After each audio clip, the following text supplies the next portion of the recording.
Hello everyone! Ayan, magta-topic tayo ngayon about sa mga utang at mahilig umutang. Ayan, shout out sa inyo dyan. So, ito experience ko. Last year, may umutang sa akin. Ayun. So, nung umutang siya sa akin, sabi niya babayaran niya daw sa makalawa or next month, next day, next week, ganun. So, ang nangyari ay ako naman, sobrang bait. Ayun, pumayag po. Sige, okay lang kasi yung time na yun, hindi pa naman kailangan yung pera. So, ang nangyari, every month, sinisingil ko siya, guys. So, ang nangyari, ang inaano niya sa akin, ang dami-dami niyang rason. So, yung talagang mga ugali nating mga Pinoy, no? Kapag tayo ang nangangailangan, tuwang-tuwa tayo kapag binigay nila. Pero kapag sila naman yung nangangailangan, hindi natin maibigay-bigay. Ang dami nating mga rason, kesyo ganyan, kesyo deto. Yun, ang daming rason. Kaya nakakainis talaga yung mga taong ganyan. Ang daming rason kapag sa oras na sinisingil mo na sila sa mga obligasyon nila. So, tinatawag natin na obligasyon kasi may babayaran silang obligasyon sa'yo. Yung pera na pinahiram mo sa kanila para makatulong. Tapos ngayon, ikaw mismo ang kailangan ng pera. Hindi sila makakatulong sa'yo. Tapos pag tatanungin mo naman, kailan mo ito babayaran? Sasabihan ka na lang na, hindi mo na ako mag-promise kasi baka umasa ka. Paano? Paano tayo? Paano kami? May mga pangangailangan din kami, di ba? Hindi lang ikaw, hindi lang kayo. Kami rin. Yung pera na yan, pinahiram namin yan dahil gusto namin makatulong kami sa inyo. Pero sana naman, ibigay nyo naman ng yung sakto or oras kung kailan tayo nag-usap, kailan kayo nag-usap, yang pinag-usapan ng about sa pera na yan, kung kailan nyo isasauli sa may-ari, para hindi naman dagdag stress, lalo na sa amin mga OFW, makinig kayo. Pag once na humiram kayo dito sa mga OFW, hindi nyo alam kung gaano kahirap, kung gaano namin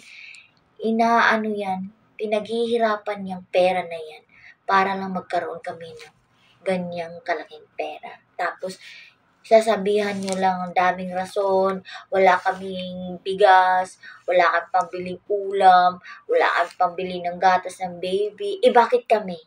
Wala ba kaming hindi ba kami kumakain? Hindi ba kami bumibili ng ulam? Hindi ba kami bumibili ng bigas? Wala ba kami babayaran? Ganun? So, ganun na lang? Sasabihin yung ganun. Hindi pwede po yun. Kaya kayong nangungutang kayo, makinig kayo ha, kayong nangungutang kayo, dapat kung mangutang kayo, humanap kayo ng paraan para makapagbayad kayo. Hindi yung aantayin nyo pa na sisikat kayo dito sa social media, sisikat kayo sa barangay nyo, sisikat kayo sa buong lugar nyo, gano'n aantayin nyo yun. Diba? Nakakahiya yun. Ano na lang masasabi ng pamilya mo? Ano na lang masasabi ng anak mo? Sabihin ng anak mo, hala si mama, umuwi utang pala, hindi ko nalaman. Nalaman ko lang nandun na sa barangay. O diba? Nakakahiya. Mismong anak mo, o diba? Tapos, ang nakakasaklap doon, wag naman patagalin ng 1 taon. 1 taon talaga, 1 taon. Wag naman. Kasi yung 1 taon na yan, sobrang dami na yung na-stress na yan. Sobrang dami ng kailangan na yan. 1 taon na yan, sobrang dami ng pangangailangan na yan na inutangan mo. Dapat nga 1 buwan lang ang palugit dyan sa utang na yan. Hindi yung mangungutang ka tapos in another year, babayaran mo. Hindi yun.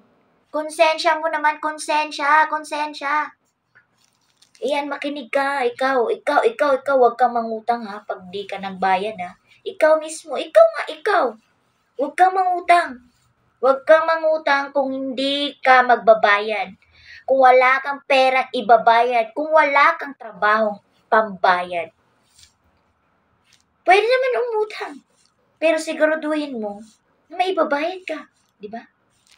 Siguraduhin mo na may trabaho ka, na may pambayad ka doon sa inutangan mo. Hindi yung nakakadagdag ka pa ng stress doon. Hindi mo alam kung anong nangyayari doon sa inutangan mo. Hindi mo alam na mas kailangan pa pala nila yung pera kaysa sa'yo.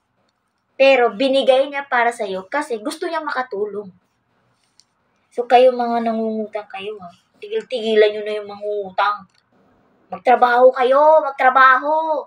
Kung di kayo makahanap ng trabaho, magtanim-tanim kayo yan ng mga gulay kung nasa bukid kayo para may maibenta naman kayo.